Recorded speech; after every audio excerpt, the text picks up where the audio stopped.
ছোটবেলা থেকে আমার একটা স্বপ্ন ছিল আমাকে টিভিতে দেখাবে। আসলে ভাবতে পারি নাই এই স্বপ্নটা এত তাড়াতাড়ি পূরণ হয়ে যাবে।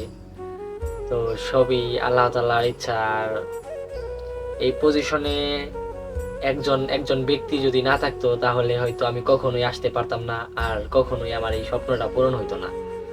সেই ব্যক্তিটা হচ্ছে মিরাজ ভাই। কারণ মিরাজ ভাই না থাকলে আমার স্বপ্ন কোনোদিনই পূরণ হইতো না।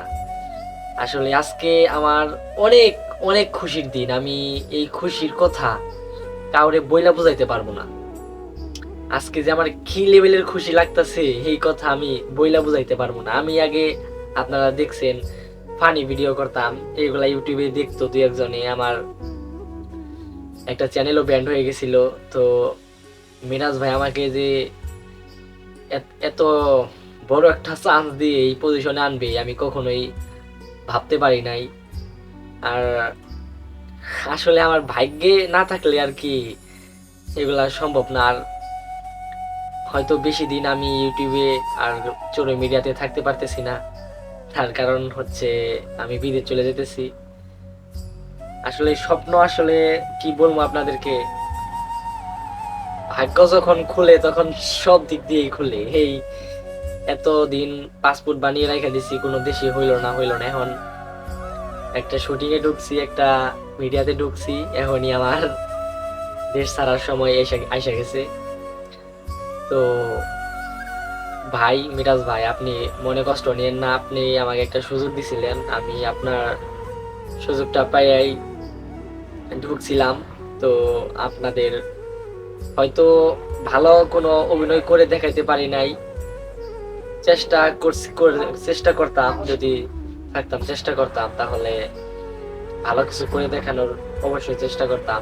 তো যাই হোক, আর বেশি দিন আমি নাই বাংলাদেশে। তো নেক্সট যে নাটকটা নিয়ে আমরা কাজ করতেছি সেটা হয়তো আমি থাকতে পারতেছি না। তার কারণ আমার হাতে সময় নাই। দেখা গেল যে কাজ অর্ধেক হয়ে গেল, তখন আমার টিকিট আইসা পড়ছে, তখন কাজটাই নষ্ট হয়ে যাবে, আমি আর থাকতেছি না। তো ভাই আমাকে আপনি মাফ করে দিয়েন, ছোট ভাই হিসেবে মাফ করে দিয়েন। আর অনেক বড় একটা সুযোগ দিয়েছিলেন। আসলে টিভিতে দেখানোর এটা আনন্দটা একটা মনের ভিতরে যে একটা ফিলিংস, এটা আমি আসলে কাউরে বইলা বুঝাইতে পারবো না। যে আমার নাটক, আমার অভিনয় দর্শক দেখতেছে টিভিতে,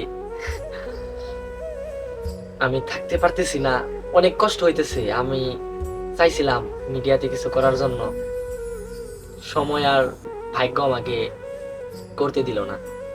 তো যাই হোক, সবাই আমার জন্য দোয়া করবেন, আমি যাতে বাহিরে গিয়ে আমার পরিবারের স্বপ্ন পূরণ করতে পারি। আর বাইরে গিয়ে যদি সময় হয় ওই রকম, তাহলে আপনাদেরকে বিনোদনমূলক ভিডিও দেওয়ার চেষ্টা করব যদি সময় পাই। আর না হলে তো কিছু করার নাই। সকলে আমার আমার জন্য দোয়া করবেন। আমি সৌদি আরব যাইতেছি।